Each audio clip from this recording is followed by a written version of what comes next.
Welcome back to Bitcoin Breadcrumbs, guys. It's been a long time in the making, but Cory and I are sitting back down because there is a lot that's happened in the past week. We're going to be talking about Bretton Woods 1, 2, and 3. We're going to be talking about the monetary reset. We're going to be talking about why countries all around the world are halting their exports of food, grains, and fertilizers, and discussing whether this is going to cause a food crisis.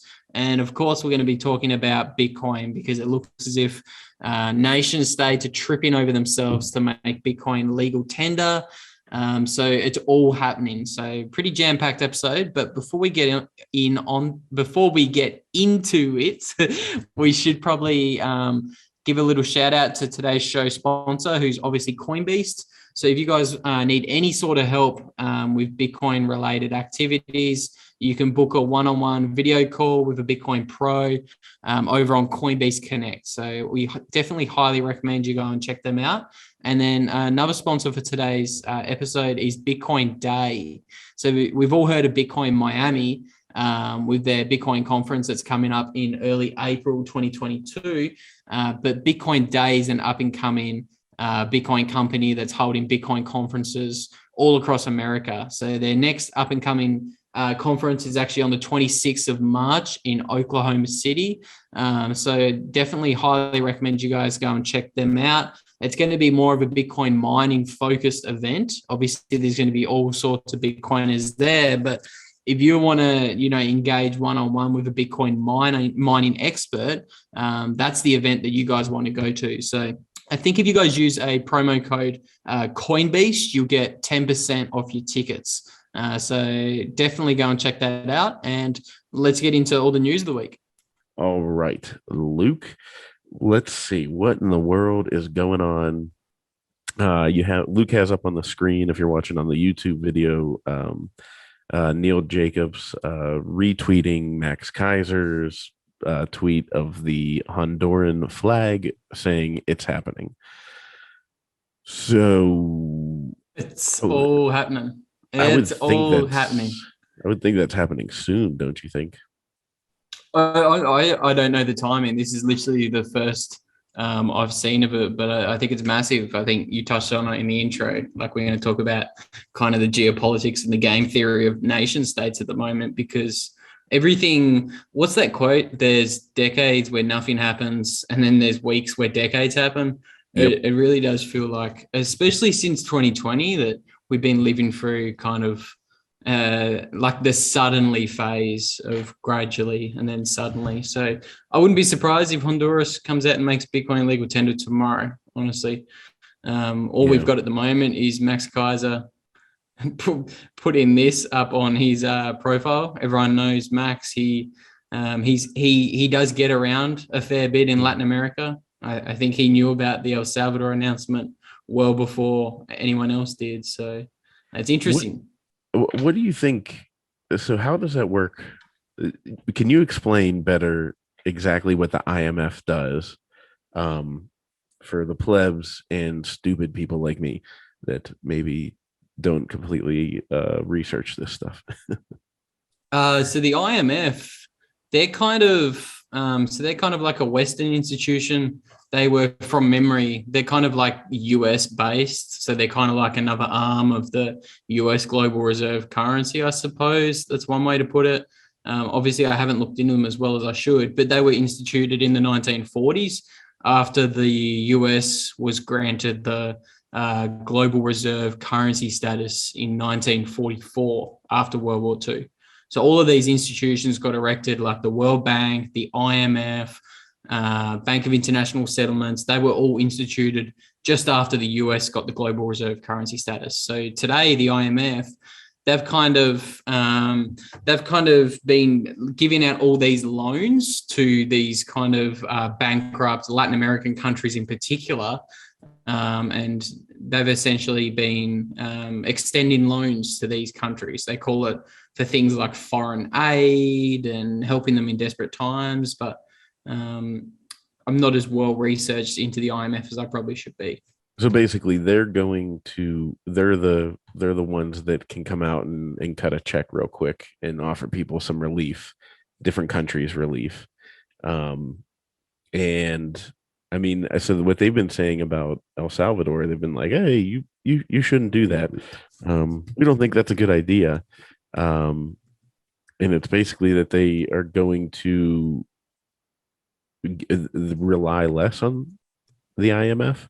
Um, and if they're relying, and I guess it's what it is it's a way for us to influence other countries, us being the United States, um, and Western powers, because if you control the purse strings and, um, you can really dictate what goes on in different places. Um, that's what I gather from it. Maybe that's a Neanderthal view of it, but No, that's my view as well, Corey. They're kind of like the arm of the US, and I always go to this chart called the Global Public-Private Partnership chart. There's a really illuminating article that I can link down below, but it essentially shows you the role of what all of these non-government organizations and where they kind of stand in the hierarchy in kind of determining policy around the world. Like, a lot of people think, whatever my government does, that's been decided because I'm voting for my government, and my government's, it has the interests of the country in its heart. But it actually doesn't. It's actually, the government is where you see here in policy enforcers. They're only in the middle of the kind of hierarchy. So you've got national governments and selected scientific authorities. You have all of these NGOs that are well above this. They're the actual policymakers. So you've got the World Economic Forum, the Club of Rome, the World Health Organization, the World Bank, and the IMF, which is who we're talking about at the moment. So they're the kind of the ones that are actually distributing the policies down to our governments, and our governments have to institute them because they've kind of bought into this global public-private partnership. And this whole, like, Klaus Schwab has a book called Stakeholder Capitalism, and all of the governments have kind of bought a stake into this kind of global, quote unquote, kind of movement. That's another goddamn rabbit hole. We could talk about that for hours, but that's essentially the IMF. They sit above government and they distribute policy that people like Klaus Schwab would draw up. so the Bitcoin being legal tender and circumventing the need for them is definitely not with it. I mean, I'm kind of surprised it took a year. No, not a year exactly, but I mean, if Honduras comes out and says that Bitcoin's legal tender and they pass a law, which I don't know how long their process is, like if they can just like jam it through like El Salvador did, or if it's going to be like, it gets proposed and yada yada. But I don't know. I mean, when they came out last summer, El Salvador, and announced it, did you think it would take this long? Like, did you think in March of 2022 we'd be sitting here and not have another country that's made it legal tender yet? So the short answer would be no. At the time, I would have been surprised that a country hadn't made it legal tender 6 months later. But I've changed my mind probably, I don't know, maybe December or January. I think I kind of updated my thinking around it. I'm actually surprised the country made it legal tender. I think what you're going to see is more just Bitcoin-friendly regulations from countries. I'd be more surprised. Legal stuff. Yeah, like Ukraine legalizing Bitcoin, and the city of Rio. I think that's in Brazil. They came out and they said we're going to put 1% of our treasury into Bitcoin. And Panama last year put forward a friendly Bitcoin and quote unquote crypto bill. And I think that's more what you're going to see. I think you're going to see a lot more of that. And I think we've seen lots of those announcements since El Salvador made it legal tender. So at the time, I would have been surprised that you tell me 6 months later we haven't seen any other nation states make it legal tender. But what we have seen is lots of other nation states trip over themselves to be really friendly in terms of regulation towards Bitcoin. Why do you think more people are going to what changed your thinking on it being surprising? Or like you're surprised actually now that anybody did and don't think it will happen as much. It's kind of like skipping a step. It's like Michael Saylor out of nowhere just plonking his entire balance sheet in Bitcoin. It felt as if he skipped a step. And that's kind of what legal tender feels like. Just for me, I think your first step is just to be friendly regulations, and then you're going to make every shop accept Bitcoin.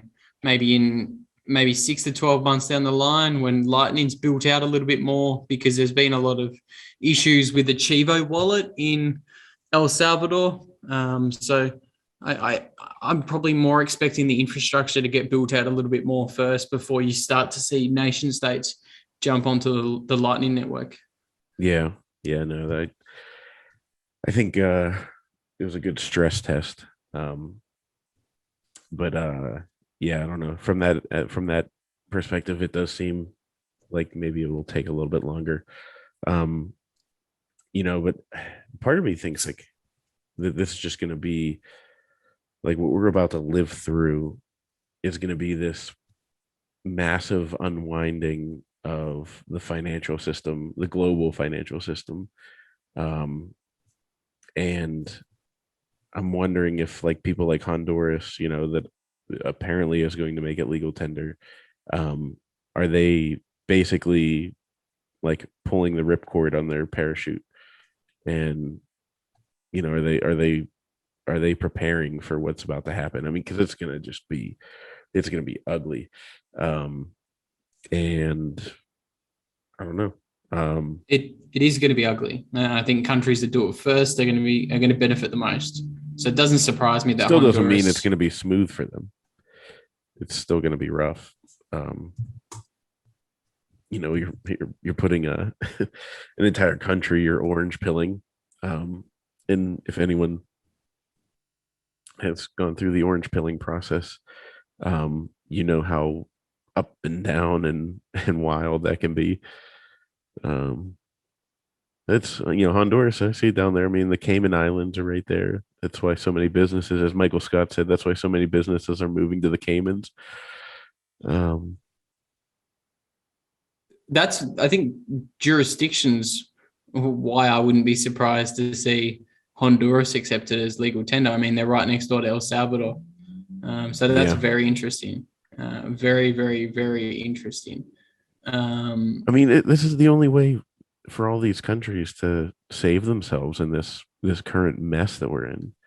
And I tell you what, like, so we got to talk about this a little bit, and it's kind of related a little bit, but like we'll get back to the IMF thing. Um, but like, you have these small players like Honduras and everything, these really small countries that I think they can see the writing on the wall that there might be, like a big WW3 coming up or something like that, and they need to survive. Um, so maybe this is their parachute, this is their lifeboat. Um, because one of the things I have a neighbor, um, one of my it lives acres away up here in the country. Um, and I bought firewood from him. I don't know if I said this on the podcast before, but I bought firewood from him in Bitcoin. I paid him in Bitcoin. So I thought that was like, it was funny. It was like this old archaic transaction of like buying firewood, like, oh, me, caveman, buy firewood to make house warm. Um, and but he's like getting into Bitcoin and everything. And so I paid him in Bitcoin. And we were talking about everything, and I kind of like briefly just went through the whole petrodollar thing with him, like very surface level. And kind of explained like, yeah, see, Saddam tried to use the accept euros for the oil, and boom, we took him out. And then same thing with Gaddafi, took him out. um so we have all these headlines recently in the last week or so of uh, of Saudi Arabia now accepting other currencies for oil, completely going off the petrodollar. And so he texts me. He texted me like a couple days ago, and he goes, "You were telling me about the whole like, it would be really bad if we went off or like if Saudi Arabia like didn't accept dollars." And I said, "Oh yeah." And he's like, "Okay, I thought so." He's like, "Is this good?" I said, "Or good or bad?" I was like, "It's not great." Um, but I think it's kind of interesting because I don't know how close you followed it, Luke, but like, so things are getting shaky. I think the US is being seen as a joke on our leadership, not just the president. Like I'm talking about like literally every politician is being seen as a joke.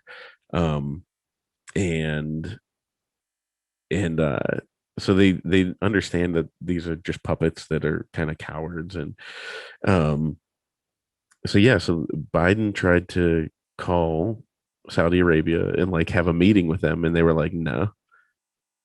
And it's like that was weird because I was like, that's their old partner, their old buddy back in the, you know, that's their friend that started this petrodollar system with them. They've had each other's backs, rightly or wrongly, and all of a sudden Saudi Arabia says no, and then they started taking um, the Chinese yuan in exchange for oil. And I was like, something weird is going on. Something's up. I don't know. It's massive. Like, this is what I wanted to get into when we started talking about Russia and the food crisis that's coming down the pipeline. The petrodollar died last week.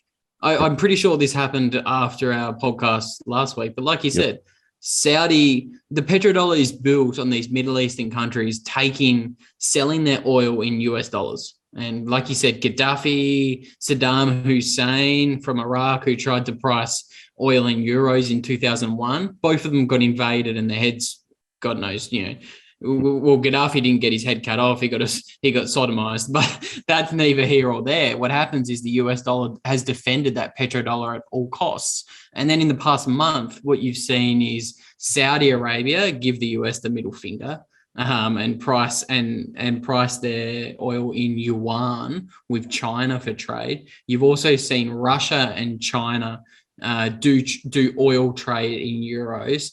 Pretty sure Belarus as well is trading oil with Russia, not in US dollars. You've literally just watched the unwinding of the petrodollar system. It's massive.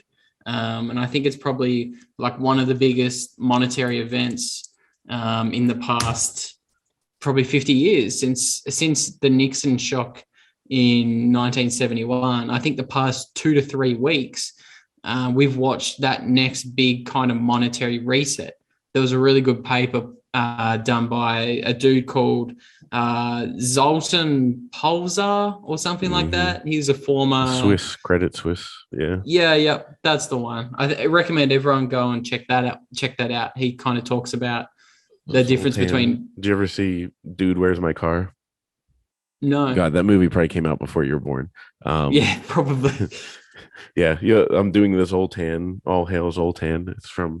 It has nothing to do with Zoltan Pozvar, but yeah. Anyway.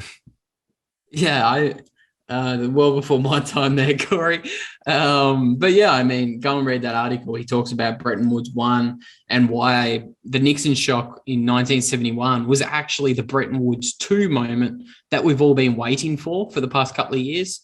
And he argues that Bretton Woods III actually started 3 weeks ago when Russia had their FX reserves frozen, because that's what the global reserve economic system has been built on since 1971.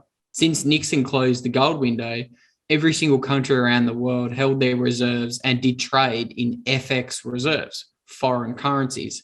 And now that Russia's had their foreign currencies or FX reserves frozen, it's going to kind of really sound an alarm bell that all these nation states need to find a new neutral settlement asset or a new asset to keep their reserves in.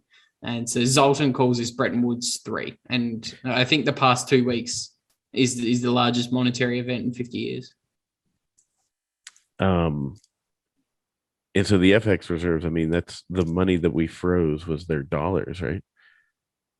What's that? we froze Russia's dollars. It was a combination. I think it was like I can't remember the exact breakdown, but it's like 20% dollars, 20% euros. It was a breakdown.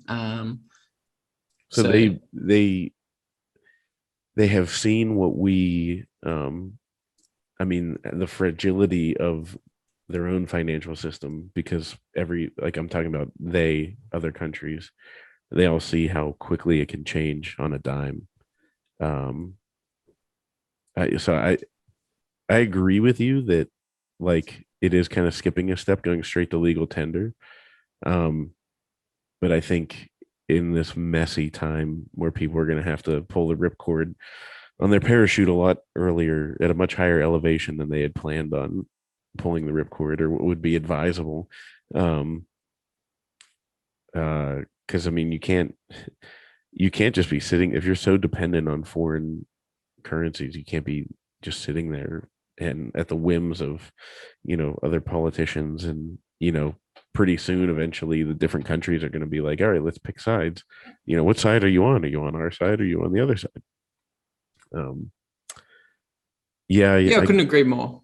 I just get this weird feeling about it. I don't know. The vibe is off.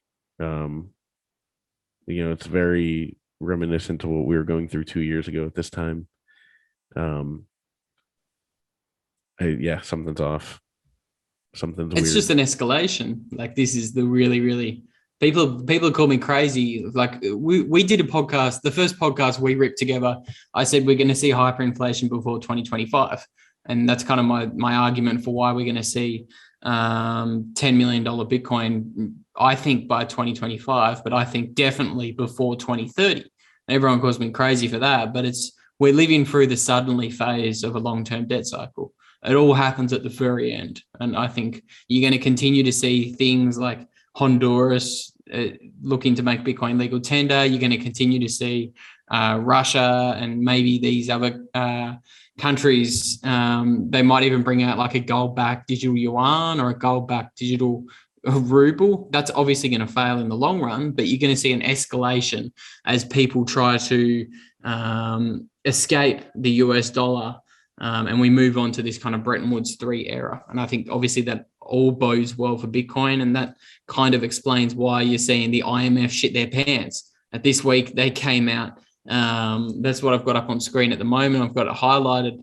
The IMF was having a loan or a debt renegotiation with Argentina.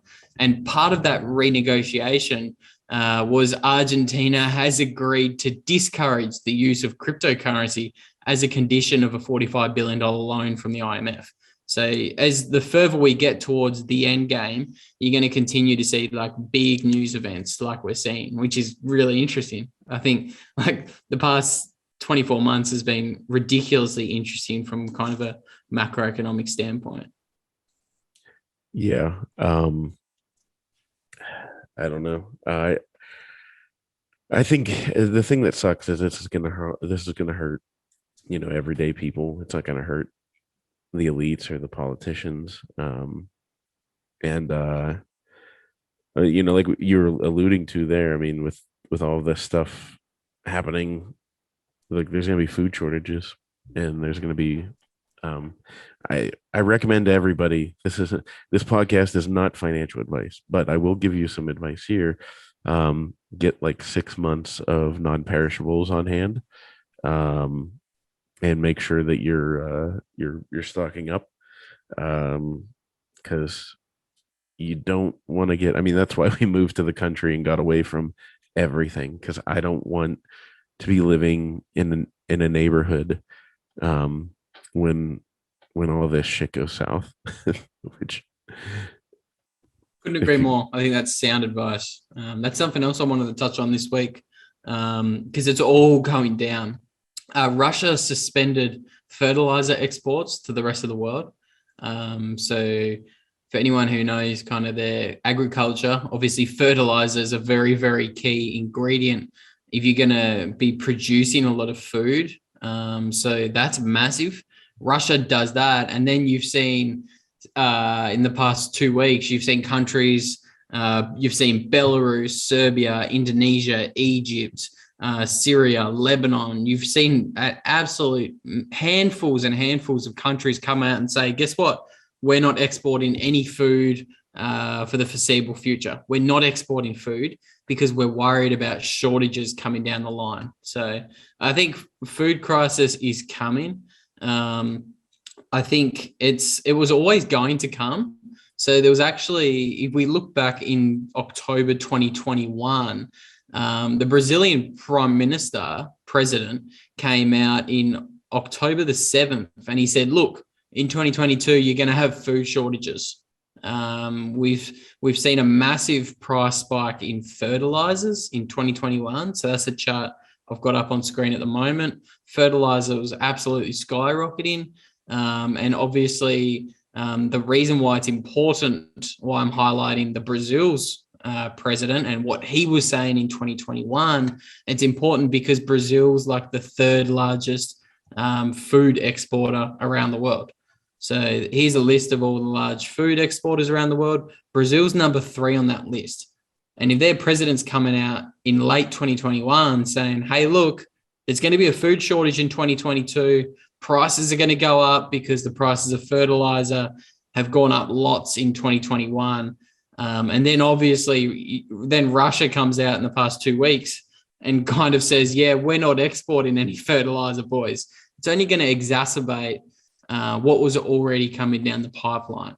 So I think that's massive, all of it. I think the food crisis is going to be huge. Now that Russia's taken over Ukraine, they actually control 25% of the world's wheat exports. As we can see by this chart, Russia already had about 13 or 14% of the world's wheat exports. And then Ukraine actually has another large chunk of the world's wheat exports. So Russia kind of, if it's assumed that they're going to take the entirety of Ukraine, they control a lot of food, a lot of fertilizer, and they're going to probably use it as a geopolitical weapon moving forward. So secure your own food resources, plebs. Get chickens.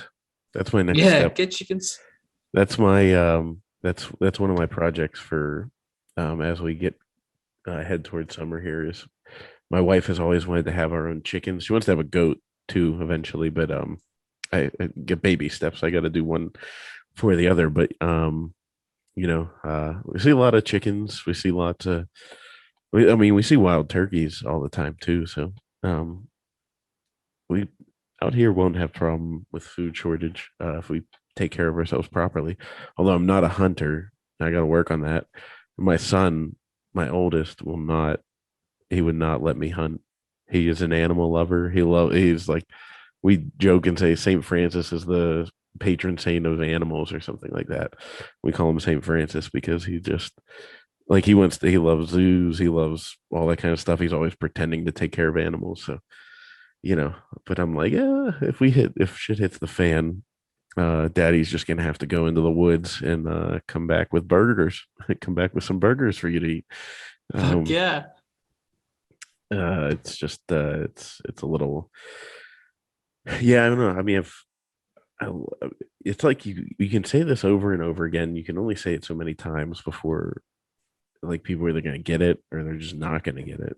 And I feel like it's kind of where we're getting, like all of us Bitcoiners have been saying this stuff till we're blue in the face.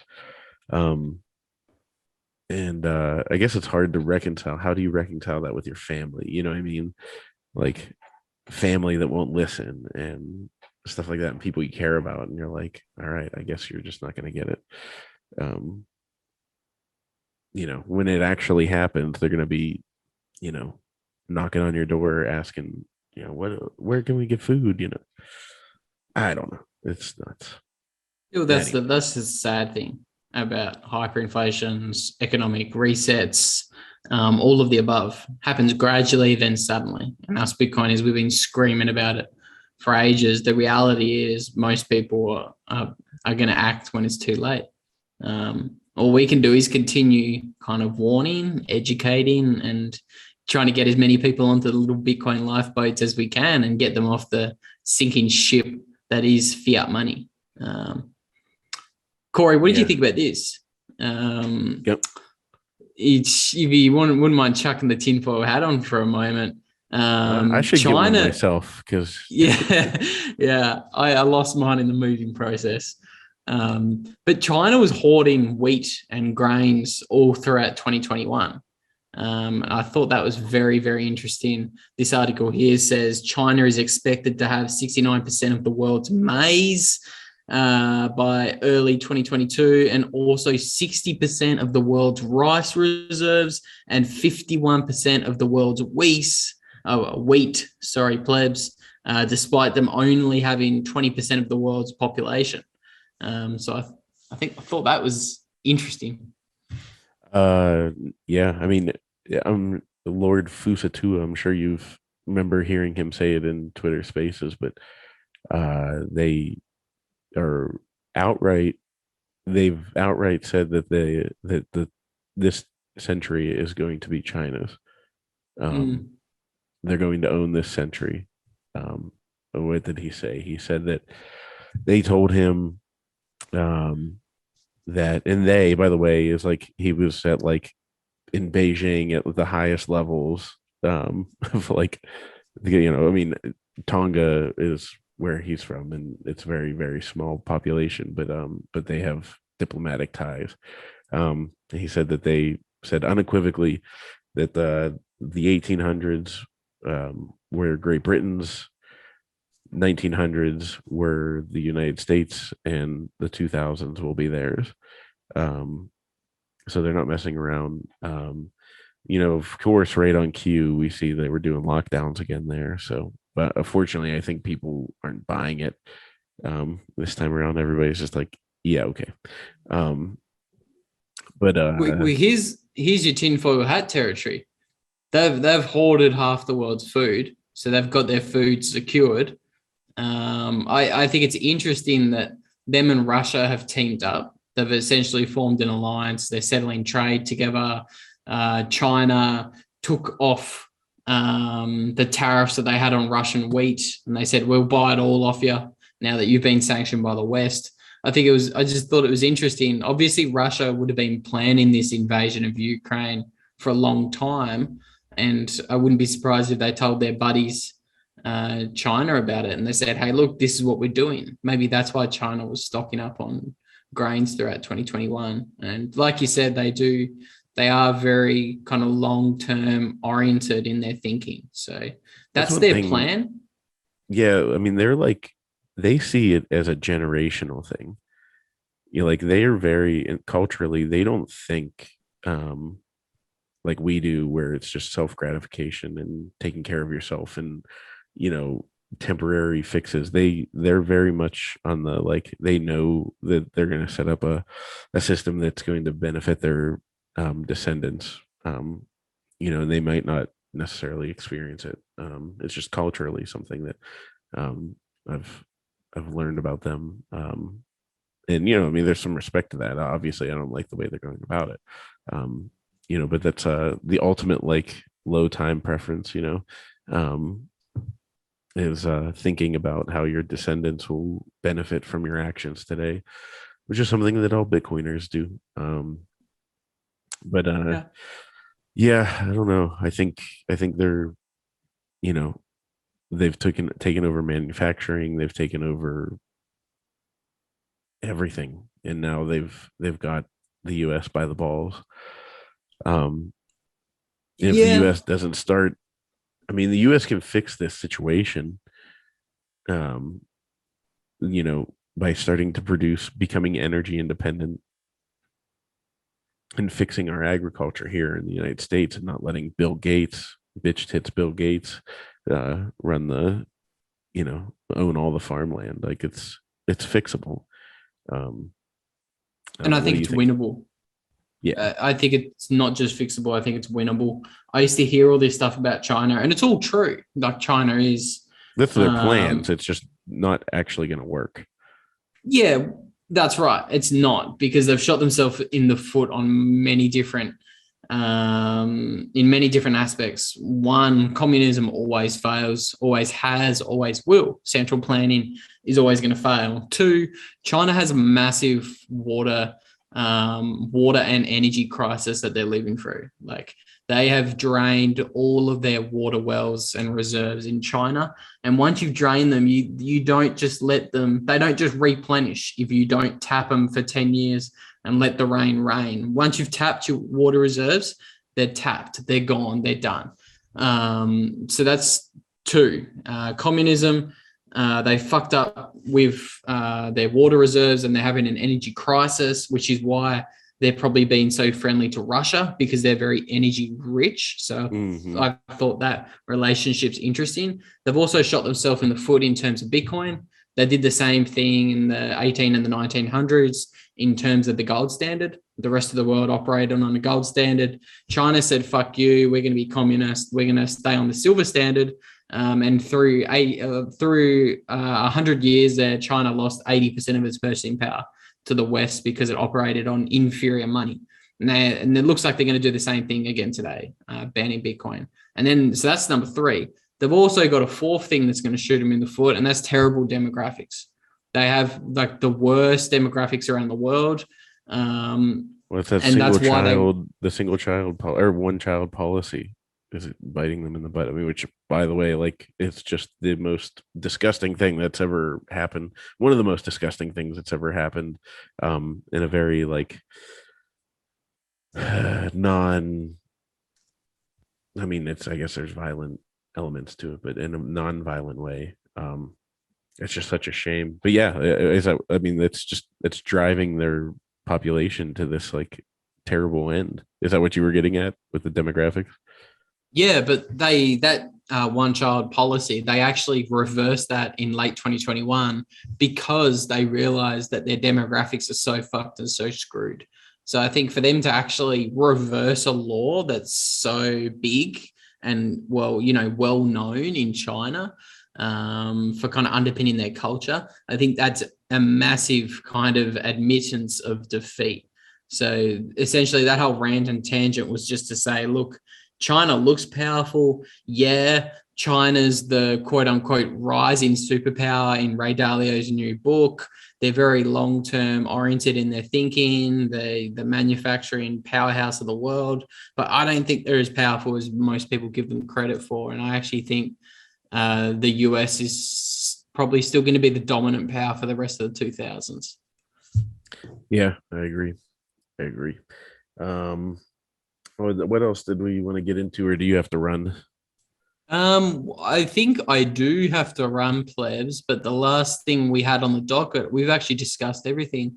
The only thing left was El Salvador has delayed its bond issuance. So I think that's interesting.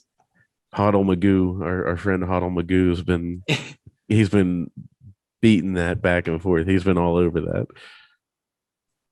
Hodl was all over it. I actually messaged him on Twitter today, or I tweeted at him today in a thread, and I said, hurry up and get into Spaces. I want to pick your brains about this because I don't really know what to think about it. I don't know. I don't want to have an opinion on it because I haven't looked into it as deeply as I should, but I think it's certainly interesting that El Salvador's kind of canned their Volcano bonds. Hodl Magoo said they're always not going to go through. So hat tip to Hodl Magoo, he nailed it. But did Shinobi they just not too. I think Shinobi was on that too. But yeah, Magoo's been the one that's let's just say most vocal about it. He's been carrying that torch, that's for sure. Don't you worry about that. And by the way, plebs, if you know who Hodl Magoo is, you should follow. If you don't know who he is, you should look him up and follow him. But him and I have been back and forth trying to schedule a time, because he's the only one that called the fallback.